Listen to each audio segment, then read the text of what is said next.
So first of all, welcome and thank you for coming this afternoon. The Right Honourable Winston Peters and the team have been travelling up and down the country, hosting public meetings just like this. And if you're surprised that we've got a packed hall today, you shouldn't be, because we have been emulating this level of support and numbers at public meetings for the last 2 years at least.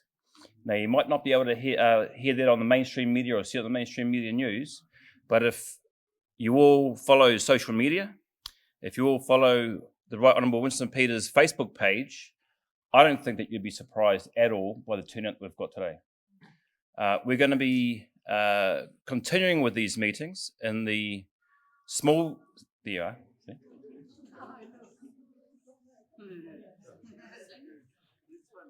We're going to be continuing with these meetings, and we'll be continuing to pack halls in rural, provincial, small cities, towns, big cities everywhere in the country over the next 6 months. It's a very, very important election coming up, and we've got a grassroots, bottom-up support coming through strong for this party. So thank you very much again for turning up. The other thing that we're going to be doing over the next few months before the election, or just before the election, is announcing candidates that are going to be standing in the areas that we will be having our public meetings. And I'd like to introduce, just before Winston comes up and starts speaking, I'd like to introduce the local candidate for New Zealand First, who will be standing for New Zealand First in the Kaikoura electorate. Very exciting candidate, and I'm sure that many of you know him, if not everyone in this room knows him. He is a local councillor, and I've just been reliably informed that it's the 5th time this past local election that he has had the highest number of votes locally. So that's no mean feat. I would like to invite him up now to say a few words. Councillor Jamie Arbuckle, please.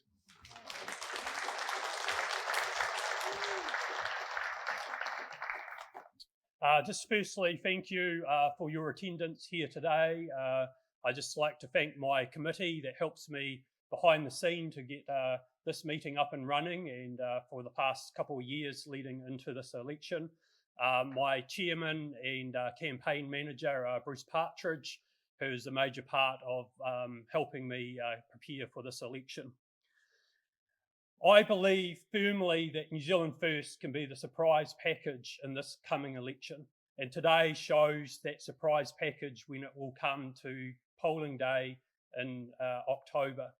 I also firmly believe, as your candidate and in the trust that you've given me in local council votes, we could also be the surprise package become in the vote that we see as well for the candidate here in Kaikoura. New Zealand First firmly supports the provinces, and that's what the Kaikoura electorate is all about. It is about putting money and time and effort and giving the provinces a voice, and that's something New Zealand First does really well.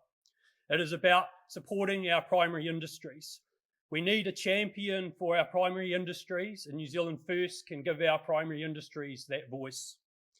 My experience on local government in the past 13 years, it has never been as hard as it is at the moment with government reforms. The amount of effort and time that is being put into things like Three Waters, local government reform, freshwater reform, RMA reform, the relationship between local government and central government has never been as bad as it is at the moment. A founding principle of New Zealand First is democracy and giving our people a voice. And again, that's a reason to vote New Zealand First. New Zealand First is a centrist party. We sit in the middle of the spectrum, and we always say that we're balanced, common sense decision making. We are a champion. We are sometimes classed as a handbrake for bad decisions, and gosh, we needed a handbrake in this last term of government. We're also accelerator for great ideas, such as the Provincial Growth Fund. New Zealand First brings that common sense, but the one thing New Zealand First will bring to the next government is experience. And our leader is the most experienced politician that you can have. We've also got other senior politicians that are rearing to go, and I look forward to working with them. Thank you very much.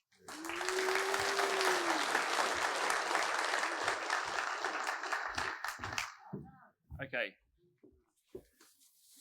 So I'd just like to introduce Winston, and I know that I likely shouldn't have to introduce him and list a few things about what he stands for and what we've achieved, but I think it's very important.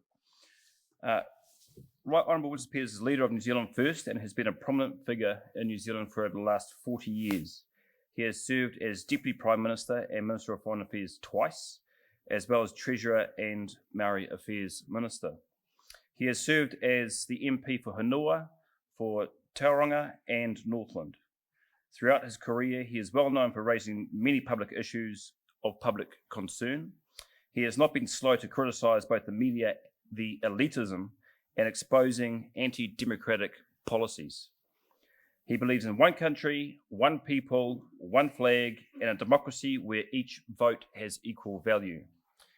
New Zealand First celebrates its 30th anniversary this year, and key achievements including introducing free doctor's visits for children, the iconic Super Gold card, increases in police numbers, and of course the Provincial Growth Fund.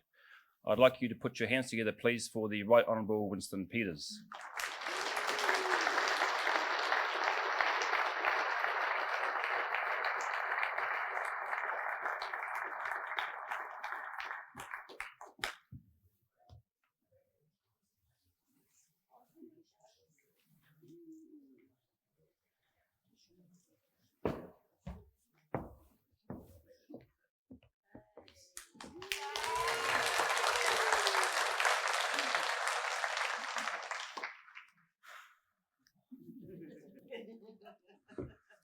Good afternoon, and thank you for taking the time in your busy lives to be here this afternoon.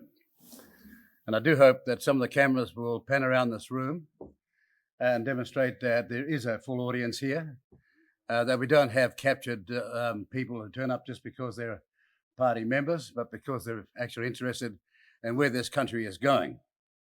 But this is a packed standing room only meeting, and I'm delighted that you're out, because we've got some critical things to talk about today, not because there's an election on the 14th of October, but because your country, sadly, ladies and gentlemen, our country is in big trouble.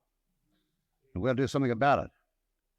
Now, Blenheim's at the heart of the Marlborough region and a serious contributor to the wealth of this country. And for one thing, my party salutes you for that, because we have to understand that you can't grow wealth in this country unless someone goes offshore and makes money to bring back home to the family in New Zealand. That's how fundamental it is. And all the other hand-wringing and waving your hands and using 5, 7 vowel letters and words on TV doesn't cut it. Because what does it make a country great is our capacity since 1882, when the first refrigeration cargo went from this country, an export nation. What makes it for our country is that we do go offshore and create wealth to bring back home. And we're not doing nearly enough of that. But today we're here to launch the candidacy of Jamie Arbuckle, the highest polling councillor here in this part of the top of the South Island. But also I ran into his wife, who's also a councillor. And you get 2 for the price of 1, I suppose, do you? Or 2 informed councillors for a change. But anyways, like you, we've got serious confidence in him. We want people to come to Parliament who've actually done something in their lives. Not just been reading university textbooks and repeating something in theory. We want people to come to Parliament who actually know what it's like out in the cities and the hamlets and the streets of our country. We're also down here to look at your new library. Magnificent library, financed like so many other regional projects by the Provincial Growth Fund. You remember that? And we said in 2018, we're going to give money back to the provinces that are generating the wealth of this country. And how quickly, during the COVID time, did they actually sit back and let you do all the work and say how pleased they were because we're running broke at the time and nothing was happening was the provinces were sending the exports off over shore, but the COVID thing had barely finished when they promptly forgot about you. Well, my party didn't. The Provincial Growth Fund is our idea, and the library here, and the extension around the military camp, and a host of other things are the result of an investment and confidence in the provinces. So we're going with your mayor to have a look at it later on this afternoon. All manner of projects all around New Zealand were financed by the Provincial Growth Fund, and we as a party, New Zealand First, is proud of that investment in our long-term future. You know, we met just a week after the budget was announced, and with time to properly reflect on whether it's been of help to you or no help to you.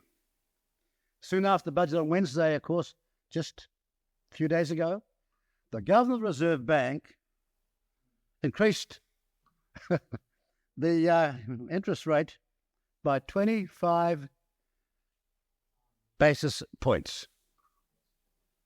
Now, people tell me that no one understands economics. That's what they say. Well, they've been saying it for years. But they do understand pain, and that's what this is about. It means the Reserve Bank governor put up the interest rates yet again to control inflation. All of you who have borrowings, a mortgage or an overdraft, are going to be paying more and for longer. And for many, it will be the last straw that breaks the financial camel's back. You'll have to make decisions to get out of where you are and do something else. But what was astonishing by the Reserve Bank governor's decision to raise the official cash rate is that at no time did he say anything about the government spending or the lack of quality of so much of it. Not a word, not a syllable, not a murmur, not a sound. This is staggering. And there you are, you're paying for the media in this country in many places. And what were they telling you that you needed to know that you didn't hear? What does this all mean? Does the Governor of the Reserve Bank and his other panelists not have a view on the nature of government expenditure? I mean, when we talk about, for example, your new library, I'm proud of that, because that'll be here 70, 80 years from now. All the reservoirs, the dams, and all the other investments will be here 70, 80 years from now. But I'm talking about the expenditure that has gone the day that it's spent. And not a word, not a syllable, not a sound, not a murmur from the Governor of the Reserve Bank. Increased unjustified government expenditure drives up inflation. As a result of the decisions of the Minister of Finance and the Governor of the Reserve Bank, interest rates are going to go up yet again and stay higher for longer. And these interest rates will further drive up the cost of living, and hundreds of thousands of families stretched out financially like a Shanghai right here, right now, will go on suffering. Now, you might say, well, why do you care? Well, I know something about poverty. I know what it smells, tastes, and feels like. Truly, you might not think so, but I'm one of 11 children. Born up way in a place in the far north, riding to school on horses, not bicycles or all that jazz, and not having anything in the way of provisioning the way that you see today. Some of us know about what poverty smells, tastes, and feels like, and that's why we are concerned about what's going on in New Zealand right here, right now. This was not a budget to address New Zealand's present circumstances, but designed purely to win votes at the next election. And look at the cacophony of media clowns who were saying that. This is your money, and they think this is some sort of game. Especially when you've got RNZ and TVNZ who have just spent millions and millions of dollars on some sort of reform, which they've dropped. You're paying for them, and they're not giving you the information that you need. One of the saddest things about the budget was the lack of transparency about New Zealand's substantial debt burden. And who was it that told you we're going to be the most transparent government ever? Got any ideas? Come on, don't tell me you've been struck down by amnesia, but it's rather convenient. The most transparent government ever. And here's this debt thing, and where's the examination going on as to why it is and how high it is? We just need one more blip on the international financial horizon, And this country will have hit the ceiling in terms of our borrowings. That's all it will take now, one more. And yet we're carrying on like there's no tomorrow. Remember, all of this borrowing requires repayment. And because you and future generations will be doing that, you, ladies and gentlemen, are entitled to know exactly what is going on. Suffice to say, you can read all the financial analysis and all the gobbledygook of the so-called experts you like. But the simple fact is that we are much more in debt than we once were, with less capacity to pay it back than we once had. And as every household knows, if you spend more than you are earning and don't win lotto, you're going to go broke. You're going to go broke. Put aside all the political assurances that aren't worth the air that they pass on, and one is driven to the conclusion that the present government simply doesn't know what it is doing. And I have got some experience to be able to back that up when I make that comment, because there were so many things we stopped them on because they just didn't stack up fiscally at all. Perhaps we should have done far more. Maybe we should have had 2 handbrakes. But the fact is that some of us have been there and know what we're talking about. If you doubt that they don't know what they're doing, then what happened to the $1.9 billion they spent on mental health to get 5 hospital beds? No, but it's sad. We know that there's mental health problems in this country. But there's a massive disconnect between people who think academically and those that think practically. 1.9 billion and 5 beds. Oh, we're still working on it. It may take us 5 years to show results. Well, go tell that to Mike King's Gumbird organisation, who are doing things right here, right now, or anybody else that's helping out in hospitals and in social circumstances. Or the 29 billion and rising that Auckland Light Rail commitments entail. It's still on their plan. Light rail in Auckland started off 1.8. Then it was, we were sitting there at the time, we said, excuse the language, ladies and gentlemen. We said to them, you're talking crap. It won't cost 1.8, it'll cost billions, far more than that. And then they did a reappraisal, oh, it's going to be 8 billion. We said, no, that's bull dust. Then it's 16 billion. Now it's 29 billion, it's still rising, and they still, Hipkins and others, won't give up on the stupidity. And they said the guy would, the Minister of Transport, up to Auckland to announce 5 alternatives to go across the harbour in Auckland. Now, I know you're a long way from Auckland, but I tell you who's going to pay for it, so I want you to pay attention. 5 new alternative plans to cross the harbour in Auckland, all interchangeable, listen to this language, and all linked to light rail. Now, ladies and gentlemen, this is Mickey Mouse stuff. This is Disneyland. And yet you did not see the critique or the analysis out there from the media and commentators as to what on earth are these people talking about. It's not going to happen. But that's what they did. Or the countless other projects that were promised to you without there being any sound fiscal analysis on whether they would stack up for the future. And you can't go ahead doing that. We live in warring times. There are simply too many people in government without any understanding or experience in business, and it's seriously showing. It's one of the reasons why New Zealand has so far fallen in terms of its once privileged position as a world-leading economy, once the envy of nearly every other nation on earth. I'm talking to some people here, not me, I hope, but who remember when we were there, at the top of the world. 12,000 miles away from our markets, and yet the number 1 or 2 country in the world. And we've tried everything then, from neoliberal Rogernomics and Ruthonomics to policies of kindness. Policies of kindness. I mean, I was staggered, actually, when I was listening to and watching all this and thinking, what is going wrong with people? Life is tough sometimes. All you need, though, if life's tough, is to have somebody around you or policies around you that says, if you put the effort in, tomorrow will be better. And so will next year be better. But no, we have policies of kindness, many of which have been, as you know, when the new Prime Minister took over 4 months ago, all consigned to the bonfire. And then the media said, oh, he's a very practical politician. He's just dumped all over 5 years of their planning. No reflection on, well, he was part of the planning, wasn't he? Oh, no, apparently he's different. Staggering. Every time anyone questions what's going on, a host of fellow traveller cheerleaders modestly claim that we are punching above our weight. Have you heard that expression?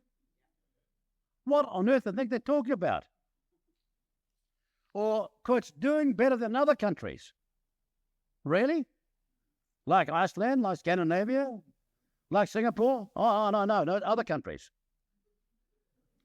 All whilst leaving out comparisons, I say, with these other small countries that are doing so much better than us, that once when you were young, some of you people, we used to finance with the Colombo Plan. Do you remember the Colombo Plan? Used to be on Sunday afternoons inside the Colombo Plan, so you got to know what was happening with your foreign aid. Singapore was part of that, but they had their heads screwed on right. They got our aid and just took off straight past us, doing things that we used to do, but which we forgot. This country has been the victim of political extremists, experimenting without any evidence of practical performance with the lives of the mass majority of the people of this country, Marlborough, and dare I say it, Blenheim. Alarming, in the recent budget, health expenditure has actually been cut.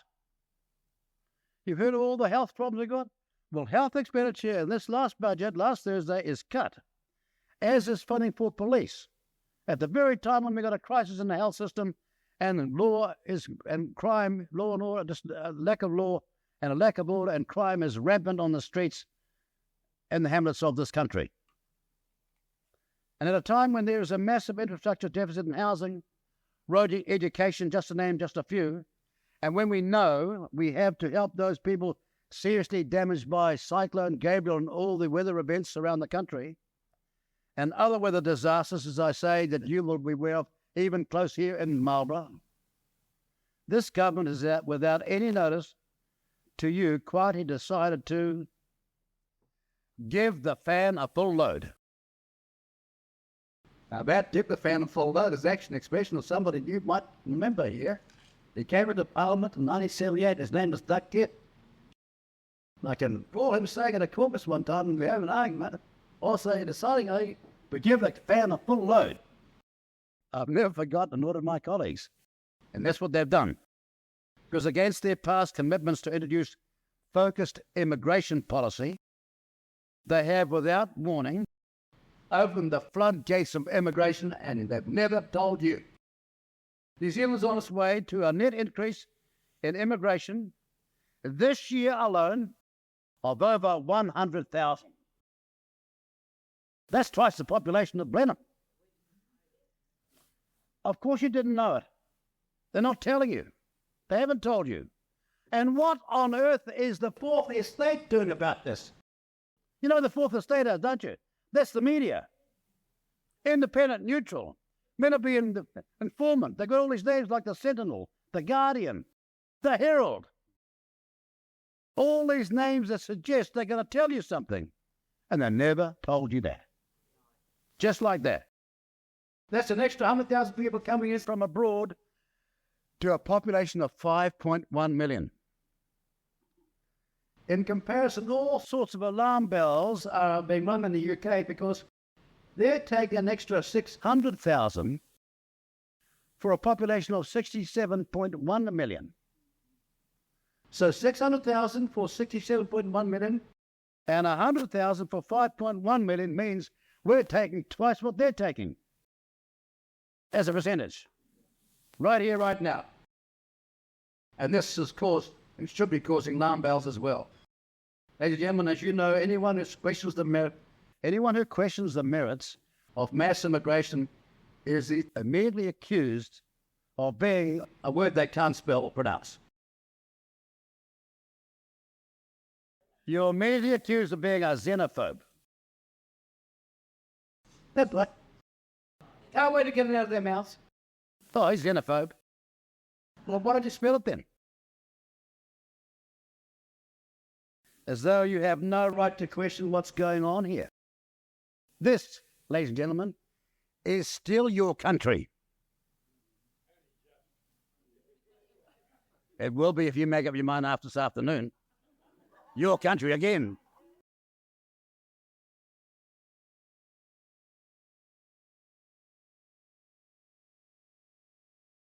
You guys on the water bowl, let's start fill the glass, will you? It's easy. It takes less time to get a wood glass thing over, right?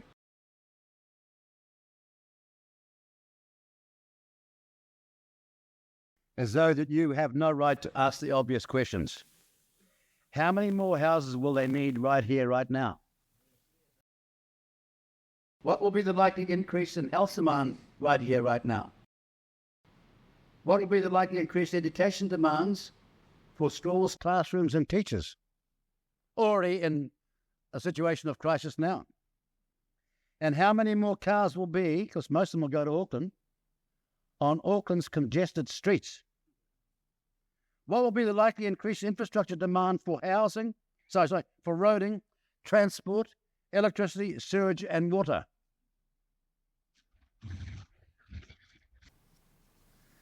Not 3 waters anymore, is it? It is 3 waters, but they're trying to say there's 10 waters now. But it reminds you of that famous movie, The Outlaw Josie Wales. Excuse me, ladies, but he says, "Don't piss down my back and tell me it's raining." Remember the famous line? It's so true. But there you are. Nothing about that at all. Transport, electricity, sewage, water. What will be the likely cost to ensure law and order? How many more police will we need? And what will be the increased welfare bill, now already at an all-time record? You know, we've always needed immigration. When it's focused on skills we need, just not more mouths to feed. This country was built on immigration. The first people who turned up here turned up as immigrants themselves. I know. Some of us were on the first boat, so to speak. But we were immigrants. We're not indigenous in the context of 55,000 years like in Australia or elsewhere. No, Hawaii or probably Awarua in the Cook Islands is where we came from. In that context. Or the Isle of Skye in the other part of my DNA. And we're proud of it. We've always needed immigration. But immigration policy should be wise, focused, and for the national interest. This government's going down the same path of previous governments who thought they could mask their failure to grow our wealth offshore by having more people onshore. Some sort of quick fix which never worked back then and won't work now. This is Einstein's definition of madness, doing the same thing and expecting different results. Einstein's definition of madness, doing the same thing and expecting different results. How will this mass immigration fix the overall labour shortage? The OEC says it won't, because we're not getting the skilled people here that we should be, right? So how will it fix the overall labour shortage? Or boost economic growth? Or raise our productivity growth record, which we must desperately do. While we're at it, you know, we did have a great productivity record one time. Most evidence on our farms. Now, I don't know if you come from a farming background, but some of us do, milking cows night and day. No homework at night, straight into the cow shed. You know, life was different back then. But in the corporate family back then, mum, dad, and the kids could outstrip in productivity a landowner of a cattle herd in England and 4 adult men. That's how productive we once were, and we're still that country if we only had the politicians who think that way coming into the future. As I say, it's not going on in the UK in terms of growth record and labour shortage. It has not done so in our past as well, and most certainly won't do it now if we just take on mass immigration without a focused policy. And this is not a xenophobic statement. It's not anti-immigration. It's against stupid politicians who don't get the idea that we need the right person for the right job. The vast majority of these immigrants will be going to Auckland, as I said. Been there lately? Gridlock all day, half the time. Anything goes wrong, 4 hours. I mean, you don't need one gear in Auckland now. First gear. You go back to manuals now. Forget about the automatics. Most of the time, it's first gear. You know why I mention Auckland is that Auckland can't pay for it. So who do you think's going to pay? When you look in the mirror tomorrow morning, that's who's going to be paying.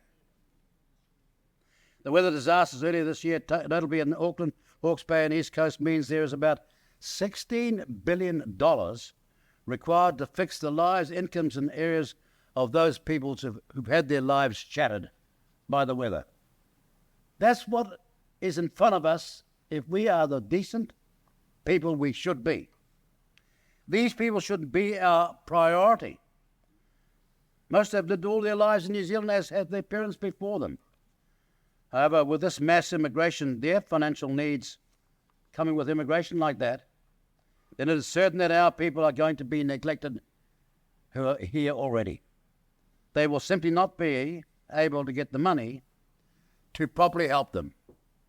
And why do you know that? Because they still haven't fixed up Christchurch, have they? Still haven't fixed up all things to do with Kaikoura, have they? No. Instead of making a commitment like they used to do in the old days, we're going to fix it now, right here, right now. No. Gets up and makes an announcement, and all the commentariat sitting in the big cities think, oh, this is okay. But ladies and gentlemen, it's not okay. There will not be the money to help our own people first. In this campaign for the 2023 election, please ask the politicians who are up here before you, what is your policy on immigration? And do you intend to carry on with the wholesale introduction of people from offshore for whom there is no housing, health, education or other infrastructure? The Minister of Finance is engaged in record spending, as I said, against last year's promise not to do so. Remember what he said last year at the time of the budget? That's it, I got no more left. This will have to be a frugal budget all the way into 2023 and election time. That's what he said last year. And how many commentators have let him get away with, I found some money down the back of the couch. Jeez, I wish I'd go to that shop and buy that couch. Don't you? Found the money down the back of the couch. This is a country in 2023 that has universities that give people an education, and that's the kind of stuff they're getting away with. Wise countries plan their immigration on people they need and not on people who need them. And we should be no different. You'll not find one politician in Asia of whatever political persuasion that thinks that what we're doing in New Zealand is smart on this matter. But Labour proposes to do it anyway, as other parties and government have done in the past, bringing in too many people without plans or money for their needs. And ladies and gentlemen, some of you have got children and grandchildren, and they're now going to be facing artificial competition for the very dreams and hopes and aspirations that being in New Zealand entitles them to have. We're not going to be able to help them if that's the way we go forward. So in this election, think also of your kids and your grandkids, or the country that you and your friends that you have time for. This is the idea, this is Labour's idea of how to grow the economy. But what they are not telling you is that your share of the economy, now to be shared by many more people, will be less, not more. As every household knows, if your income stays the same and yet you have more mouths to feed in that household, then you are individually and collectively worse off. How come your political leaders can't understand that simple equation? Mass migration without housing, health and education, and the infrastructure planned and paid for simply means that we are going to be worse off and soon drop out of the first world, which we are now fast doing already. We used to be in the first 2 or 3, depending on how you measure it. And you know, the major thing about that is, and what is being talked to you today about in terms of the economy, is that the very architects of these plans now want to change the way you measure the economy. No longer based on GDP or wealth per capita. No. They want to measure for you to understand that it's all about their measurements on the quality of life, whatever that means.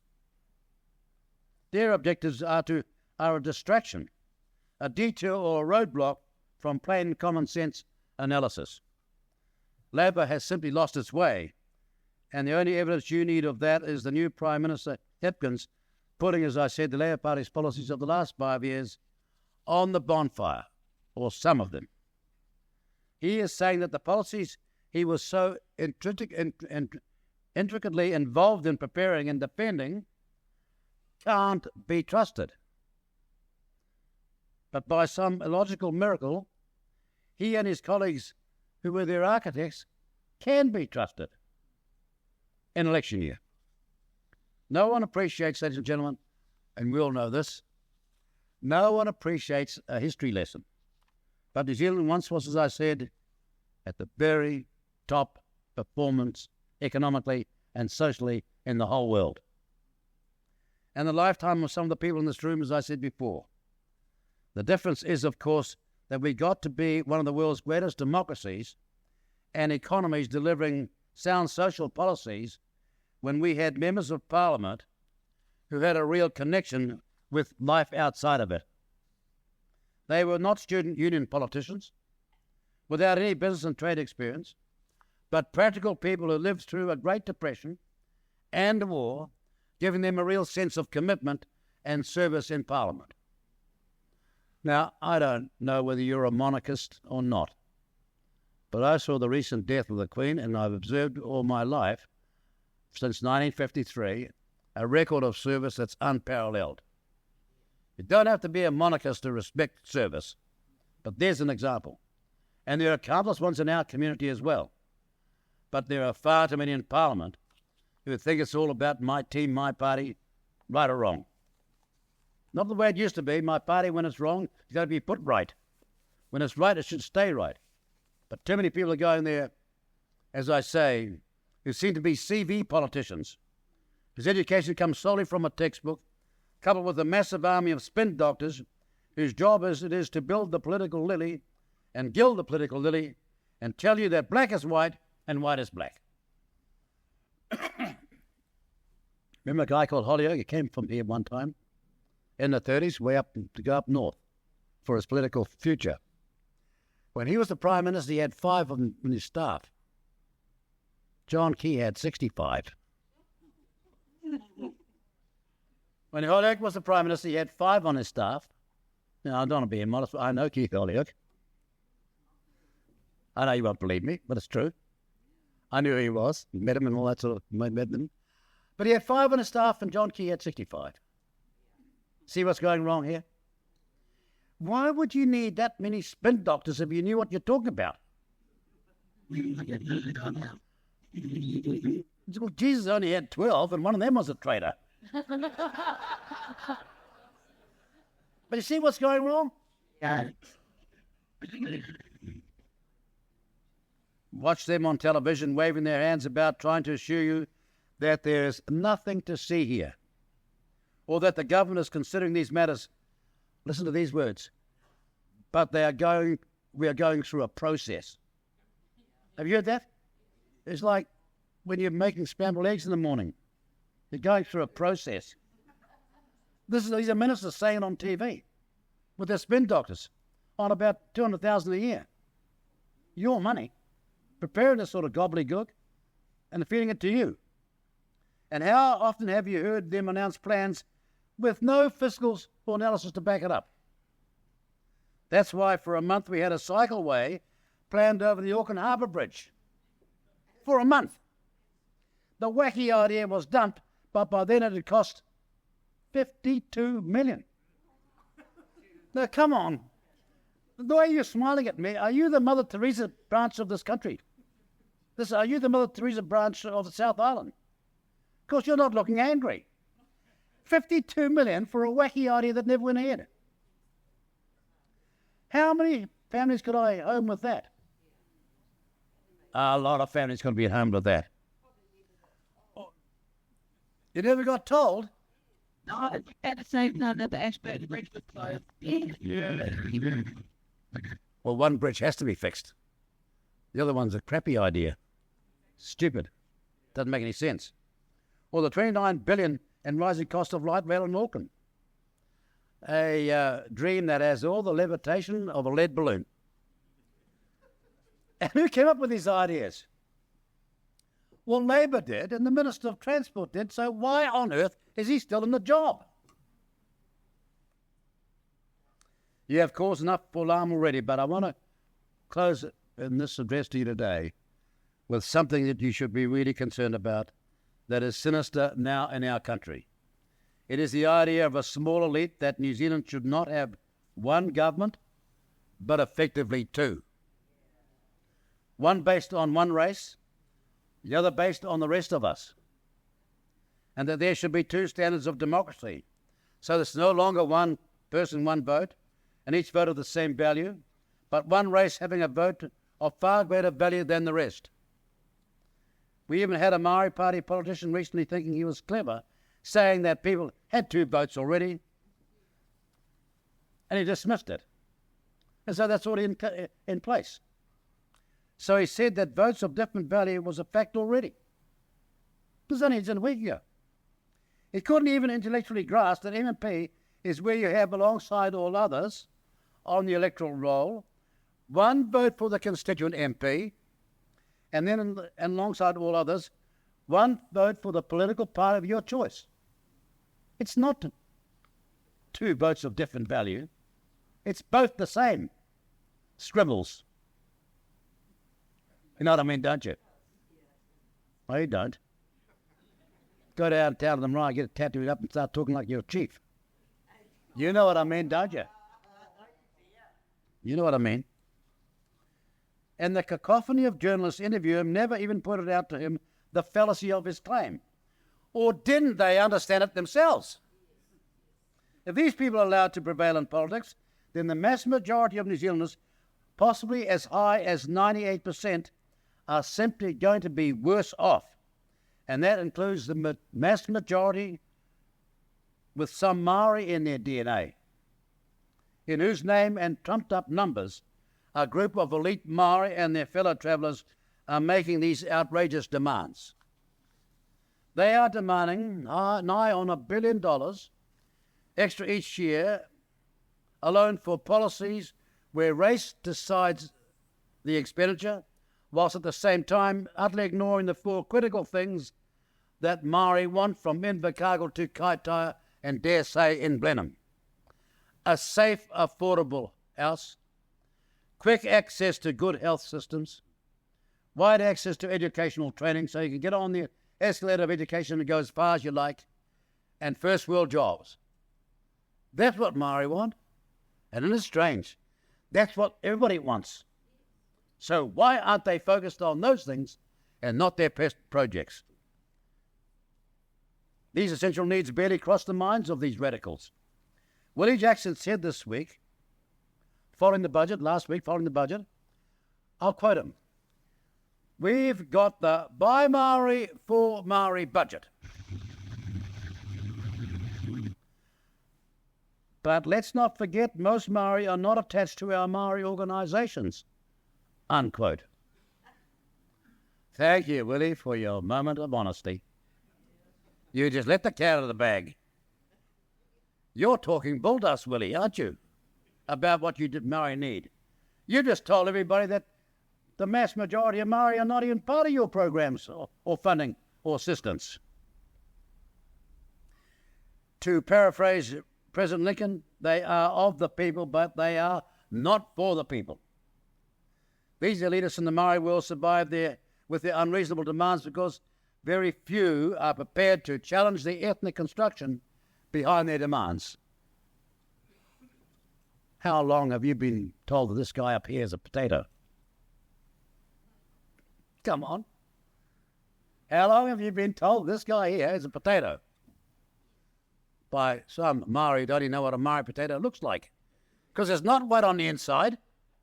You know, brown on the outside, white on the inside. No, knucklehead. The Maori potato is not white on the inside. And you're false about that allegation as well. You know, very few people are prepared to challenge these people and their false claims. But let me tell you, in 1975, to be on the Maori roll, one had to be half Maori or more. The Labour Party changed the law in 1975 during the year that required then that the construct of who a Maori was would be diluted, so that all you had to do to get on the Maori roll is to be able to recite a Maori ancestor. That means you can claim to be Maori if you are just 1/8, 1/64th, or 1 part in 512. See what's going on here? You're paying these commentators, journalists and university professors to tell you what's going on, but they're not. Because in most cases, they are too damn gutless to tell you what you need to know. But there are some people in the Maori world, and most of them are New Zealand First, who know that we're never going to make it unless we are a united country as a nation. And that's our position. That's why we are saying that there are facts. The mass majority of Maori, by the very definition of these Maori radicals and fellow travellers, very definition that they demand, are not on the Maori electoral roll, they're on the general roll. True? Yes, it is. The ordinary Maori has been utterly ignored and is not served by this Maori elite. Willie Jackson last Thursday's budget, after that budget, he said that. But let's not forget most Maori are not attached to our Maori organisations. Those were Willie's words. Moreover, when people claim that Maori are 17% of the population, 17%, they are simply involving themselves in ethnic Luddite nonsense. By the 1975 definition, Maori are not even 70% of the population. And this is not a speech to put down Maori, it's to put the record straight. But yesterday, MP Debbie Ngarawa Paka from Te Pare Maori claimed that 1 in 5, or 20%, of people in New Zealand are Maori. She did. Don't say bollocks. Are you saying I didn't quote her properly? Or are you saying she's talking bollocks? I hope so. But I was staggered as I was drafting this speech and talking about it's nonsense that it's 17%. It's not even 7 on the 75 definition. There she was yesterday saying, we're 1/20th, we're 20%. So give us 20% of the money. Get it? That's what their demands are based on. In the New Zealand First Party, we've had a greater percentage of people in Parliament over the last 30 years of Maori or Pacific extraction than any other political party. But we in New Zealand First regard ourselves, whatever our background, as New Zealanders first, regarding our background going back centuries, as New Zealand first and foremost. In short, we don't rat on our other heritage, whether that might be English, Irish, Welsh, Scots, Croatian, or Asian. Good Lord, I'm Maori Scots. If I was in Scotland, I'd be Scot Maori. But I'd be in Scotland, I'd be Scottish. I'm in New Zealand, and I'm a New Zealander. Half Maori, half Scots, nobody's perfect. Gives you a suntan and a desire to save money. Pretty good start. But ladies and gentlemen, there's something madness going on here, and it has to be confronted. All manner of demands are being made by these radical apologists. They want co-government. They want a separate health system. They want the water system to be controlled by them. They want a separate legal system. They want a separate education system. They want a separate prison system, to name just a few. They don't seem to understand, in the time of the great civil rights movement in the United States, all the black people wanted to do was to bust down the doors to the best white universities, because that's where the best outcomes would come.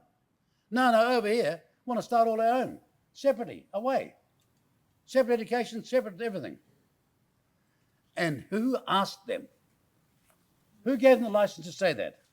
And where are the numbers to back up what they're saying? To get where they have to rewrite the Treaty of Waitangi to conform to their view of history and their wishes. In doing so, the extremist claims they are making are ridiculous against the canvas of history. They claim the Treaty of Waitangi was a contract of equality. Just the other day, this person is saying, no, it was a contract of equality. Well, we all know that there's a clause in the Treaty of Waitangi that made us all equal the day after the Treaty of Waitangi. All of us. All here, all in the UK, all in the British Empire. But where on the earth did this concept of contract come from? It's bulldust. The Maori chiefs in 1840 ceded sovereignty to the Crown. The chief of my tribe did, and so did all the rest. The Crown was never in partnership with the people in the UK on the 6th of February 1840, or anybody in the UK or New Zealand the day after. It's not a partnership. It was a treaty to begin new arrangements in this country. And that's all. But they're trying to say a whole lot of other things. They have whole courses at university teaching you what these three clauses mean. I mean, I've seen sorcerers do better than this. But they are, and you're paying for it. It is clear, to get their way, radicals have to convince you that their version of the treaty is right, and the views of such Maori scholars such as Sir Aparana Ngata, who got a law degree in 2 years flat. Brilliant mind. They're saying he's wrong, that they're right. That this guy with the tattoo all over his face, he knows more than Sir Aparana Ngata or Peter Buck, standout academics. No, this is their level of arrogance. And they've got to be stopped in their tracks because they're misleading above all their own people. 99% of New Zealand doesn't know what's going on. They don't know that the Justice Department is denying promotion to the next pay band unless staff do a Maori language course first. You know that, don't you? No, can't get on the next pay band unless you do a course first. The same goes for the health department. And now it's creeping into all other departments without any public announcement by any minister that it is happening. It is sinister in the extreme. If you're a real estate agent, then you are being told that a module in Te Reo Maori, that's the Maori language, must be completed by you by the 31st of December. Refuse, notice it says you must in the notice. Refuse, and when your license comes up for renewal in January, you could be banned from being in that profession for the next 5 years. Just like that. And nobody in this room has been told that. These people have their livelihoods threatened by a bunch of gaslighting goblins in the civil service, seemingly unanswerable to no one, and who all think they know what you need better than you do. Now, recently, Casey Costello wrote to a number of ministers seeking their definition of racism. This was an important inquiry because the government is spending an enormous amount, virtually almost billions, on this issue of racism or anti-racism programs. So this woman, Casey Costello,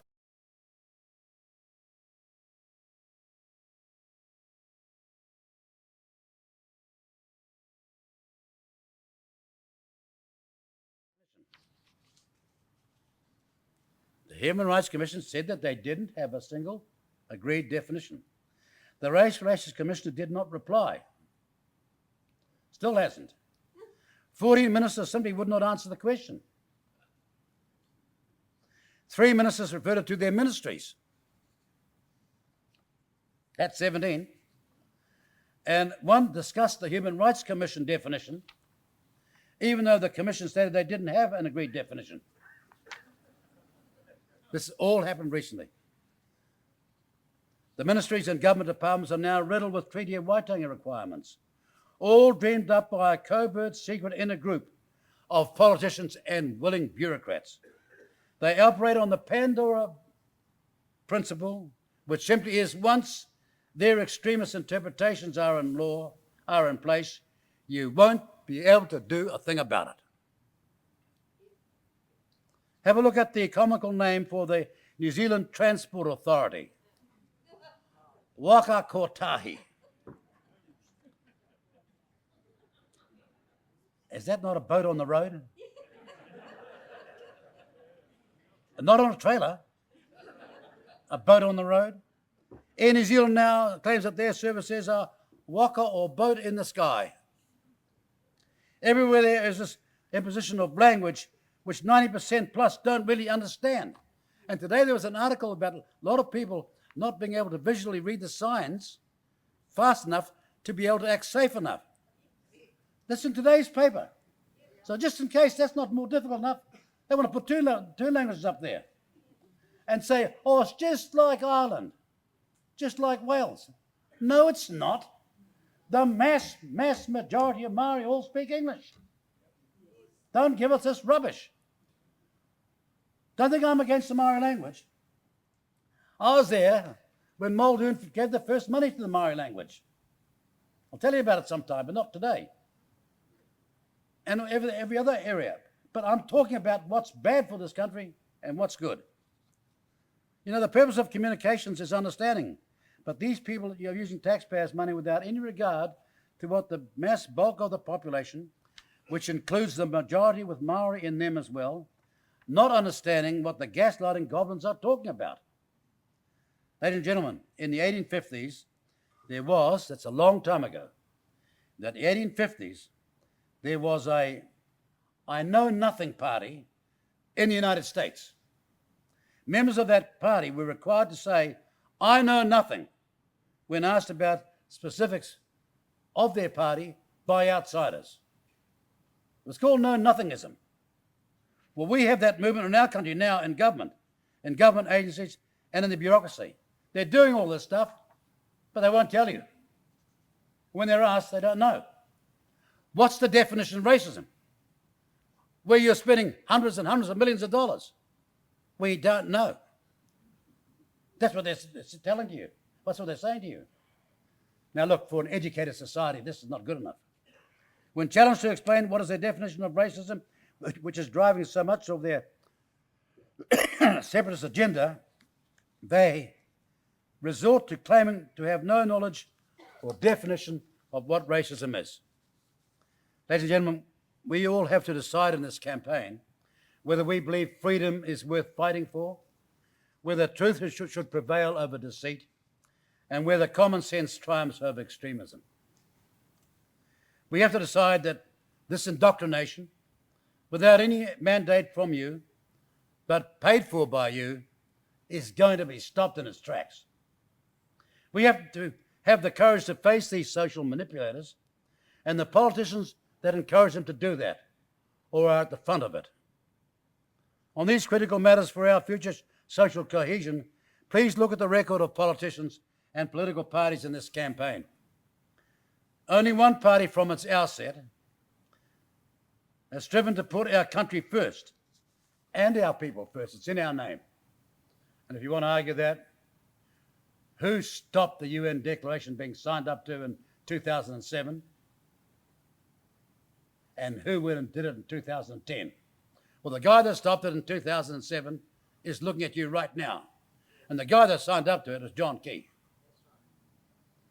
Who brought in the foreshore and seabed legislation when the Marlborough Sounds was in a mess? You're looking at him. Who repealed his legislation? John Key did in 2011. One after the other. So I'm saying, look at these politicians and ask who's got the record. Joining this cause and fighting for these policies will not be easy, but making a stand, ladies and gentlemen, never was. It requires commitment, courage, and confidence to succeed. Now, in 1996, New Zealand moved from an election system of first past the post to MMP. We're often asked, and are staggered how many times we're asked, how do we vote to ensure that New Zealand First is in Parliament? Or how does MMP work? I wish the media spent far more time telling people that than giving their other views. In other words, there are people who are still unsure of the way the voting system works. New Zealand First seeks your party vote. It is the party vote that will ensure New Zealand First has the greatest numbers of MPs in Parliament to represent you and make the system honest. You notice I didn't say keep the system honest, because it's not. Too many things are wrong with our political system, which is straight dishonest. We'll stand to Parliament to make the system honest. And remember, in MMP you have 2 votes. You can vote for the person you wish to represent your electorate with 1 vote, and we're asking for you to give New Zealand First your party vote. Ladies and gentlemen, we are asking you to join us right here, right now, and when you do, be assured we can win. I'm looking at some people who've been around as long as I have. I'm not on the road because it's a whole lot of fun, but I've never been more motivated in my political career that this requires a turnaround, that certain things that have trended in this country need to be stopped in its tracks. And I've never stopped believing that we could be the greatest country in the world again. We can win, and if you join us, we shall win. Thank you very much.